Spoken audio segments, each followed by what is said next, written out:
Baigėsi pirmasis tarptautinis dziudo turnyras skirtas Aldui Baranauskui Europos jaunimo čempionų atminti. Koks jausmas? Jausmas geras. Matau, kad daug buvo Aldo gerbėjų, žiūrovų, visi patenkinti.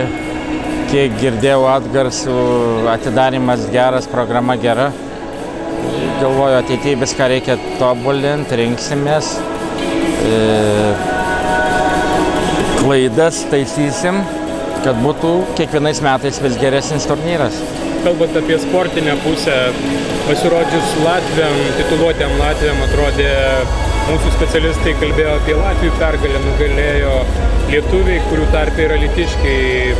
Kaip jautiesi būtent, kad organizavot alytiškio, iš Alytaus kilusio čempiono turnyrą, nugalėjo būtent alytiškiai. Kaip jiems sekasi ir ko linki būtent toliau?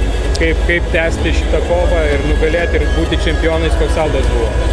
Galvoju, labai malonu, kad daug alytiškų dalyvavo ir jie tai įrodė, kad Alytus tai yra dziudo miestas. Ir Latvijai tikrai buvo gana stiprus. Buvo ir Europos prizininkų, ir pasaulio, kiek girdėjau, vienas dziudoistas buvo 8 reitinge.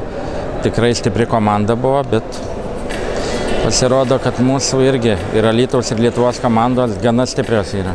Tai labai yra malonu. Aldas į dziudo atėjo ne iš karto, išbandė ir kitus sportus.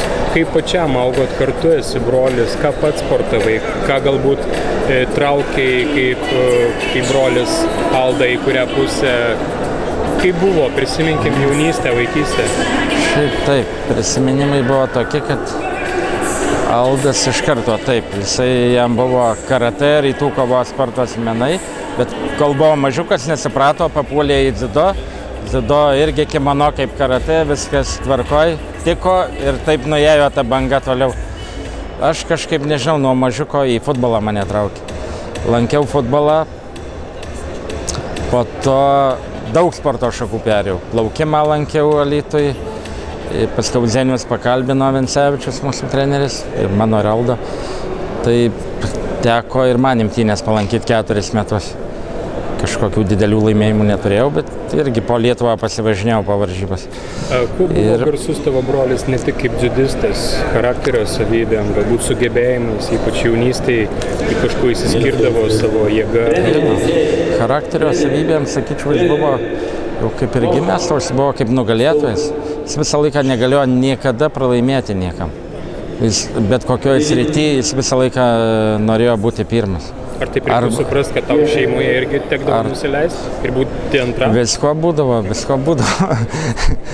Bet kol būdavo mažesnis, tai vėliau jau būdavo, jau kaip augo, jau problemų būdavo. Tai dziudo tarp jūsų būdavo? Būdavo, dziudo būdavo. Mama ramindavo ir viskas ten, ir namie, ir durų langai duždavo, būdavo tokių dalykų. Bet šiaip viskas normaliai praeidavo ir mes vėl viskas turnyras baigėsi, atsiliepimai geri. Jeigu Aldas būtų čia, ką jūs dabar kalbėtumėt? Jeigu Aldas būtų čia, jis gal sakytų, ką jūs čia darot, ką jūs čia sugalvojat, kam čia to reikia. Jis per daug kuklus, sakytų, kam to reikia. Bet šiaip mes galvojam, jau padaryta. Bet šiaip aš kaip žinau, tėvas būtų, šiai dienai mano tėvas ir Aldo, tai būtų baisiai patenkintas, labai būtų patenkintas. Trumpai apie dainą, kuris skirta Aldui ir šitam turnyrui, gal apie žodžius, kada jie buvo sukurti, kaip pavyko, kad turim dainą, kurią galėsim klausyti ir klausyti ne vieną dziudo kartą. Žodžiai buvo kuriami. Tėvas, kaip buvo Auska dziudo, buvo sporto klubas, buvo ne tik dziudo buvo įkurta, buvo ten ir boksas buvo, ir aerobika buvo, daugiau sporto šakų. Vėliau tik liko futbolas. Tai sakyčiau, kad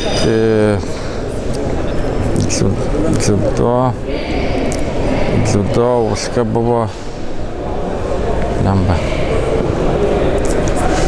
Nuvažiavom, viskas. Jau viskas, bet Gerai, nuvažiavau. pabaigai, palinkėk, padėkok visiems, kurie susirinko ir pakviesk į antrą turnyrą, kuris greičiausiai bus rengiamas po metų.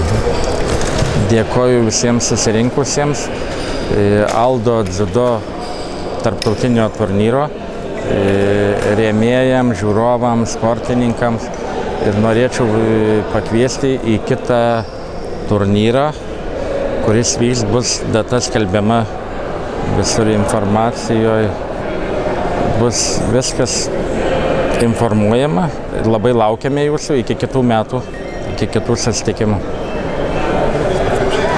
Lemba, biškis.